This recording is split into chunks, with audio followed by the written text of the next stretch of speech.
नमस्कार, आप देख रहे हैं खबर नारंगी की और मैं हूं आपके साथ मानवी ठाकुर। शुरुआत करते हैं आज की खास खबरों से। भागलपुर में ट्रेनिंग आईपीएस के साथ साथ आईजी के पद पर रहे विनय कुमार ने दिया बड़ा बयान। पूरे देश की बात कीजिए तो हर आईएएस रैंक और आईपीएस पदाधिकारी के लिए उसे ट्रेनिंग जिला उसके लिए बड़ा मायने रखता है। भागलपुर में ट्रेनिंग आईपीएस के रूप में पहली पोस्टिंग विनय कुमार की हुई। कुछ महीने तक भागलपुर आईजी के पद पर तैनात रहे।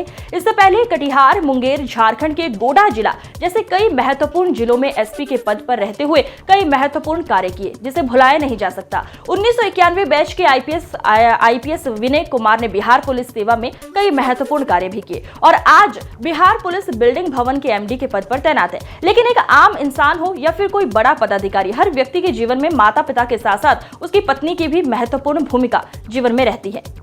अब भागलपुर से पुराना लगा रहा ट्रेनिंग की, मुझे याद आता है ट्रेनिंग के पीरियड से। आप देख लीजिए डॉक्टर चित्रा जी, बार बार मैंने इनकी पत्नी की मुझे याद आती है, साथ भागलपुर आती थी।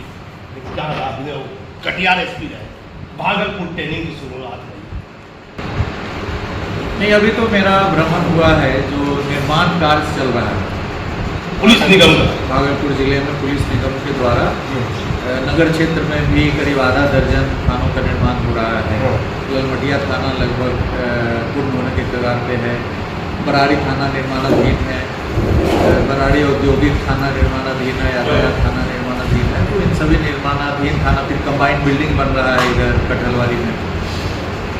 तो इन सभी निर्माण कार्यों की एक एक करके मैंने सुबह से भ्रमण करके और उसमें देखा है और उसमें जो भी दिशा निर्देश देना था वो मैंने दिया है। फिर हम कहाँ गड़बड़ी लगा भागलपुर में? ललमटिया थाना कहाँ लगा कि दिक्कत है? नहीं, गड़बड़ी जो प्रॉब्लम्स है, जैसे ललमटिया थाना एकदम पूरे रोड के किनारे है, वहाँ मटेरियल रखने में दिक्कत हो रही है। थोड़ा थोड़ा मटेरियल आता है, निर्माण करता है। पुराने भवन को तोड़ करके उसके बाद बनाया गया है, थाने को कहीं और ले जाया गया है जी। तो इन सभी चीज़ों की लगातार अनुश्रवण करके उसका सोल्यूशन, निराकरण निकालना पड़ता है। और ये सीधा साधा बात नहीं है कि कहीं कोई आपको जगह मिल गया आप बनाने लगे। पुराने जगह को तोड़ करके फिर कहीं थाना चल रहा है तो उसको फिर से थाने के लिए भी जगह ढूंढना पड़ता है कि थाना कहाँ से चलेगा। ललमटिया में भी यही समस्या थी, बराड़ी में भी इससे भी विकट समस्या थी, क्योंकि वहाँ पे भी बराड़ी थाना भी चूँकि थाना तोड़ करके उसी जगह बन रहा है। फिर थाना को फिर से संचालित करने के लिए दूसरा जगह ढूंढना पड़ा है। फिर वहाँ पुराने थाने को तोड़ा गया है। मालखाना का बहुत सारा वहाँ आइटम्स पड़ा हुआ था, उसका इन्वेंट्री मजिस्ट्रेट को 3-3 बार डिप्यूट किया गया, मजिस्ट्रेट भाग जाते थे तो इन्वेंट्री बनाया गया है। फिर वहाँ पे सेट बना करके हमारे कॉन्ट्रैक्टर के द्वारा मालखाना आइटम्स को वहाँ पे संरक्षित रखा गया है, तब थाना का निर्माण शुरू हुआ। फिर बिजली का वहाँ पे मोटे मोटे तार पास हो रहे हैं, बिजली विभाग से उसको साइड कराना है। तो बहुत सारी समस्याएं आज हम करीब 6-7 थाना गए। ललमटिया विश्वविद्यालय, बराड़ी औद्योगिक, यातायात थाना भी उसी बगल में बन रहा है। नाथनगर में भी जाकर के एफएसएल में भी पिछले वर्ष काफ़ी निर्माण हुआ है और उसका माननीय सीआईडी का पार्ट था। तो चूँकि निर्माण अभी उसका निर्माण हम अभी भी देख रहे हैं, तो वहाँ पर भी कुछ प्रॉब्लम है, क्योंकि वो जो एफएसएल है वो ऊंचाई पे अवस्थित है। तो बरसात के दिनों में वहाँ से ड्रेनेज हो करके और साइड से मिट्टी कट करके नीचे आ रहा है। तो उसके सोल्यूशन के लिए हम जो भ्रमण किए थे कि वहाँ पे ड्रेनेज, पूरा पक्का ड्रेनेज बना करके और पानी को नीचे उतारना पड़ेगा। जो पूरे कैंपस में, नाथनगर कैंपस में भी ये समस्या है, एफएसएल में भी समस्या है। रिटेनिंग वॉल बनाया गया था, तो रिटेनिंग वॉल है, लेकिन रिटेनिंग वॉल के ऊपर से मिट्टी बरसात में खिसकता है, तो उसके निराकरण के लिए हमने निर्देश दिया। फिर नाथनगर के एक बिल्डिंग का हमने भ्रमण किया प्रिंसिपल के साथ, और वहाँ पर कहाँ पे किस बिल्डिंग को तोड़ना है, किस बिल्डिंग में मरम्मती की आवश्यकता है, कहाँ पे और किया जा सकता है। बाउंड्री का निर्माण हमने 2 दिन में बोला है, टेंडर हो गया है शुरू कराने के लिए। करीब 1000 फीट बाउंड्री चारों तरफ से बनना है जी। तो नाथनगर एक बहुत ही पुराना प्रशिक्षण केंद्र है और नहीं इंडिया का, पूरे भारतवर्ष में बंगाल प्रेसिडेंसी, जिस समय 3 प्रेसिडेंसी पूरे भारतवर्ष में था, बॉम्बे, मद्रास और बंगाल, पूरे भारत में 3 प्रेसिडेंसी कार्यरत था। तो मद्रास प्रेसिडेंसी में बिलौर में कांस्टेबल ट्रेनिंग स्कूल बना था, बंगाल प्रेसिडेंसी में नाथनगर में बना था 19वीं शताब्दी में, अभी 21वीं शताब्दी में हम लोग। तो बहुत ही प्रेस्टिजियस और पुरातन प्रशिक्षण केंद्र है नाथनगर। मैं आईजी ट्रेनिंग भी था तो इसलिए मैं इतिहास जानता हूँ। तो उसकी जो अभी स्थिति है, जो पुराने बिल्डिंग्स है, जो रहने योग्य नहीं है, कार्य योग्य नहीं है, उनको ध्वस्त करने की आवश्यकता है। जो कैंपस के अंदर जो बाउंड्री वॉल है उसकी स्थिति कहीं कहीं टूट गया है। एक स्कूल भी खोल दिया गया तो जमीन पर। हाँ, तो वो स्कूल भी खोल दिया गया। उसके बारे में प्रिंसिपल अपना पता कर रहे हैं कि किस तरीके का उसका लैंड रिकॉर्ड्स के हिसाब से वो अपना करेंगे, उनकी समस्या है। लेकिन हमारा काम है निर्माण कराना। तो निर्माण के क्षेत्र में जितनी सारी आवश्यकताएं हैं प्रिंसिपल के साथ, वो बैठ करके और हमारे पूरी इंजीनियरिंग टीम थी उसके साथ हम लोगों ने निर्धारित किया है। और पूरा कैंपस जो है CTS नाथनगर का वो 123 एकड़ का है। 123 है। तो शहर के अंदर 123 एकड़ जमीन कोई साधारण बात नहीं है जी। और उसको किस तरीके से प्रभावकारी ढंग से प्रशिक्षण के लिए प्रयोग किया जाए, ये इस पर हम विचार मंथन करेंगे। और भी हम इस पर डिस्कशन करेंगे। SSP DIG से DM सबसे बात हुआ है, सब लोगों से बात हुआ है। और मुख्यालय में भी जाकर के हम लोग बात करेंगे कि भागलपुर CTS प्रशिक्षण केंद्र जो इतना ऐतिहासिक है, गौरवशाली है, उसको किस तरीके से एक ट्रेनिंग के लिए एक एक्सेलेंस लेवल का इंस्टीट्यूशन के रूप में विकसित किया जाए, उसकी आवश्यकता है। और जो बहुत सारे भवन हैं उसमें अभी तो कोई ट्रेनिंग नहीं चल रहा है। जो भी ट्रेनिंग चल रहा था पूर्ण हो गया है, अभी पूरा कैंपस खाली है। तो इसलिए मैंने अभी जितने सारे कार्य होने हैं, मरम्मती के कार्य होने हैं, निर्माण के कार्य तो अभी उसमें कोई नहीं चल रहा है, मरम्मती के कार्य ज़्यादातर है। तो उसका मैंने देखा है। 91 बैठ के IPS 94 में ASP ट्रेनिंग है, एक बगल में रूम में आपको याद होगा वो। फिर IT के रूप में भागलपुर है, कैसा लग रहा है भागलपुर? नहीं, हम भागलपुर से तो लगातार जुड़े रहे हैं और भागलपुर के सीमावर्ती जिलों में भी मैं रहा हूँ। कटिहार रहा हूँ जिसका भागलपुर से बॉर्डर है, गोड्डा में रहा हूँ जिसका भागलपुर से बॉर्डर है। तो भागलपुर और इर्द गिर्द के जिलों, मुंगेर में मैं SP रहा हूँ जहाँ मैं कल भी गया था। तो भागलपुर और भागलपुर के इर्द गिर्द के जिलों से हमारा ताल्लुकात रहा है, लगातार रूप से रहा है। मुंगेर में क्या देखिए, मुंगेर में क्या रहा? नहीं, मुंगेर में भी बहुत सारे निर्माण कार्य हो रहे हैं। जैसे वहाँ पर अभी हम लोग रीजनल FSL का बिल्डिंग बन रहा है। यहाँ तो रीजनल FSL पहले से कार्यरत है जी, लेकिन वहाँ रीजनल FSL का बिल्डिंग बन रहा है। कंबाइंड 24 साल पहले की बात आप कर रहे हैं जब मैं SP हुआ करता था।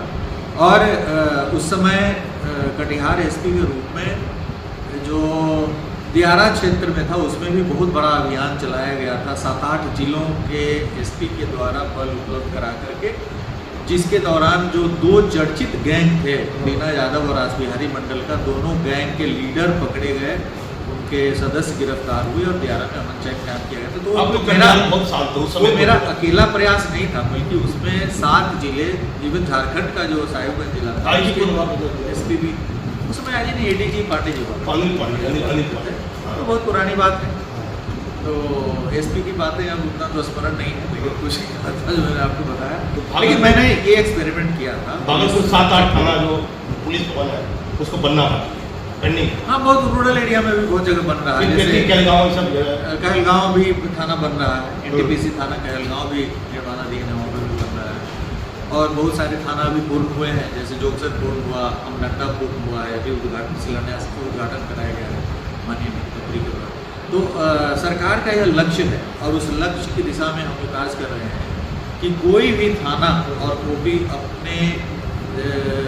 अपना जमीन हो, भवन हो, और कोई भी भवनहीन, भूमिहीन ना रहे। तो उस लक्ष्य की प्राप्ति के लिए हम लोग अहर्निश प्रयास कर रहे हैं। सबसे पहले ज़मीन उपलब्ध कराया जा रहा है, ज़मीन मिल जाता है, उस पर हम लोग सैंक्शन कराते हैं सरकार से। सैंक्शन के बाद फिर उसका सॉइल टेस्टिंग, डिज़ाइन, टेंडरिंग, निर्माण, ये सब कार्य को उच्च प्राथमिकता के साथ, क्लोज मॉनिटरिंग के साथ। सर्किट हाउस की कुछ बातें याद है या नहीं? पुरानी 20 वर्षों पुरानी। देखिए, सर्किट हाउस में तो हम लोग रहते थे, क्रियाशील तो बाहर रहते थे। तो मुझे मैं सबौर में थाना ट्रेनिंग किया था। तो मुझे स्मरण हो रहा है कि एक बच्चे का अपहरण हो गया। एक टीचर थे, उनके बच्चे का, अभी मैं सबौर औद्योगिक थाना गया था तो मुझे स्मरण हुआ कि एक बच्चे का अपहरण हो गया।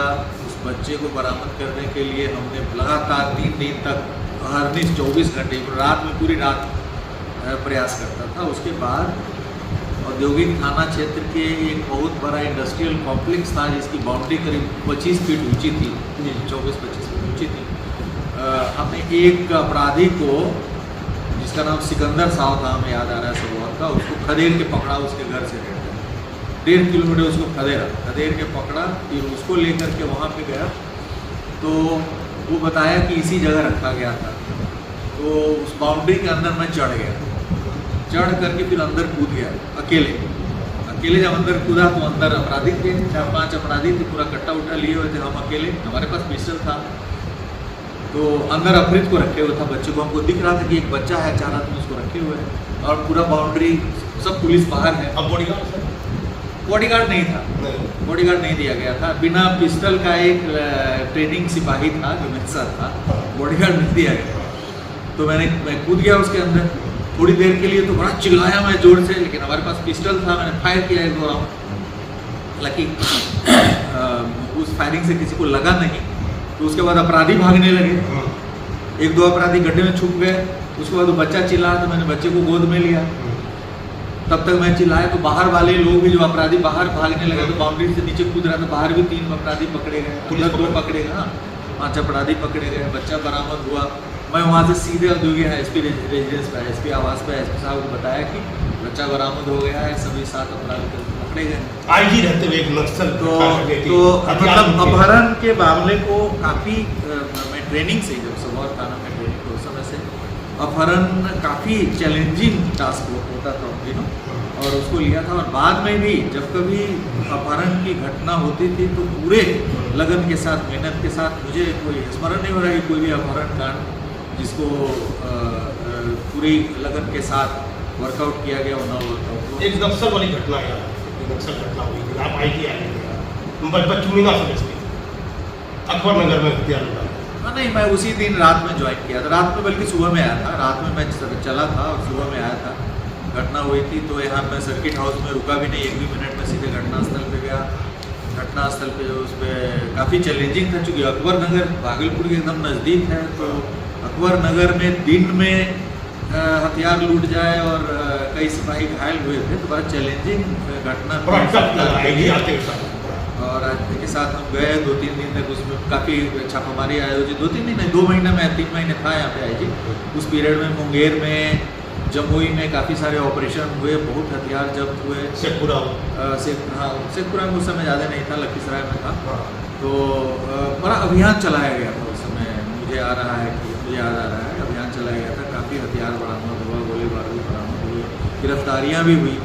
और मुझे जहाँ तक जानकारी है कि जिस घटना की आप जिक्र कर रहे हैं अकबर नगर की, उस घटना में सजा भी हुआ है, सबको सजा, 4-5 लोगों को सजा हुआ है, जो अनुसंधान हुआ था उसको।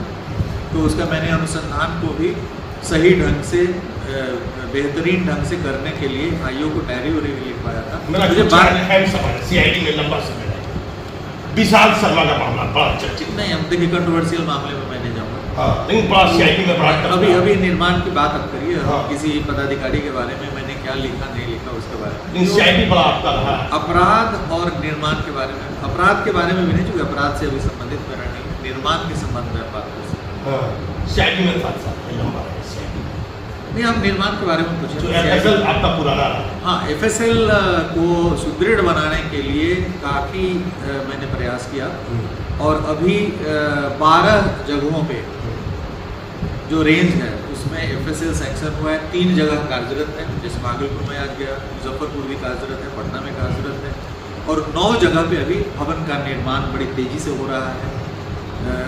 साइंटिस्ट का रिक्रूटमेंट भी सीआईडी के द्वारा जो प्रस्ताव गया है उस पर हो रहा है। आपने बताया कि और हिंदुस्तान में जो ट्रेनिंग सेंटर है, तो एफएसएल आने वाले दिनों में 2-3 साल में एफएसएल पूरे राज्य में और हर जिले में भी चलंत विधि विज्ञान प्रयोगशाला के लिए बिल्डिंग का निर्माण हो रहा है, और साइंटिस्ट की पटना के बाद तो दूसरा है, तीसरा भागलपुर एफएसएल, तीसरा मुजफ्फरपुर तीसरा और चौथा मुंगेर में नहीं, और 9 एक साथ बन रहा है, 9 एक साथ सेक्शन में 9 एक साथ बन रहा है। क्या आप बोले कि ये जो सिटी है ट्रेनिंग सिटी, ये भारत का सबसे पुराना, भारत का सबसे पुराना, ये एक साथ आप यहाँ आईटी है, तो क्या इस जिले के लिए सरकार के पक्ष में बोली कि आईटी का पद यहाँ जरूरी नहीं था? बहुत पुराना कमिश्नरी है, देश के जवान। नहीं देखिए, वो समय समय पे जैसे यहाँ पे आईजी भी रहे हैं, एडीजी भी रहे हैं, डीआईजी भी हैं, तो वो जो अपराध का जो लोड रहता है उसके हिसाब से समय समय पे परिवर्तन होता है। और जैसे आपको स्मरण होगा कि जब यहाँ पे 89 में दंगा हुआ था तो यहाँ पे बहुत सारे विशेष पदाधिकारी बड़ी स्तर के, एसपी स्तर के बहुत सारे पोस्ट किए गए थे। तो वो पदाधिकारी किस लेवल का कहाँ होगा, कितना संख्या में होगा, वो डिपेंड करता है कि वहाँ पे समस्याएं किस तरह की। काफ़ी समय नहीं लेंगे क्योंकि काफ़ी रिपोर्टर से मिलने के लिए आए हैं। कुछ विशेष कहा का पूजा किया, पूरा जाते हैं, हमेशा जाते हैं पूजा। नहीं तो आज हम तो हमेशा भागलपुर आते हैं तो जाते हैं बुढ़ानाथ मंदिर और कहाँ जाना है? और कहीं नहीं जाना। फिर नौगछिया में देखते हुए फिर हम लौटे। नौगछिया में कोई विशेष थाना नहीं वहाँ पुलिस लाइन, नौगछिया के भी कुछ रिपोर्ट पुलिस लाइन है, पुलिस लाइन का वहाँ पे उद्घाटन हुआ है, बन गया है नौगछिया पुलिस लाइन। तो सीएम उद्घाटन किए थे, तो उसको मैं देखते जाऊँगा, कहीं कोई त्रुटियाँ रह जाएगी तो उसको निराकरण करने। 1991 बैच के IPS हैं और बिहार पुलिस भवन के DMD हैं और बहुत पुराना अनुभव है। भागलपुर ट्रेनिंग एसपी रहे, IG रहे, कई महत्वपूर्ण पदों पर, जैसे CID को बिहार में क्या CID का होता है प्रभाव, CID का क्या भूमिका भी पुलिस में रहती है, ये बिहार में भी कोई जाना तो इनको CID में रहते हैं। कई बड़े पदाधिकारी पर, जिन पर मैं विवादों में नहीं पढ़ना चाहता हूँ, जिन पर बड़ी विभागीय कार्रवाई थी, उस विभागीय कार्रवाई में इनका नाम सबसे आगे रहा विनय कुमार। और अभी बहुत रिपोर्टर मिलने के लिए आए हैं, इसलिए आप हमारे चैनल पर बने रहिए। मैं भागलपुर से दीपक नौरंगी। आज की खबरों में बस इतना ही। देखते रहिए खबर नौरंगी की। नमस्कार।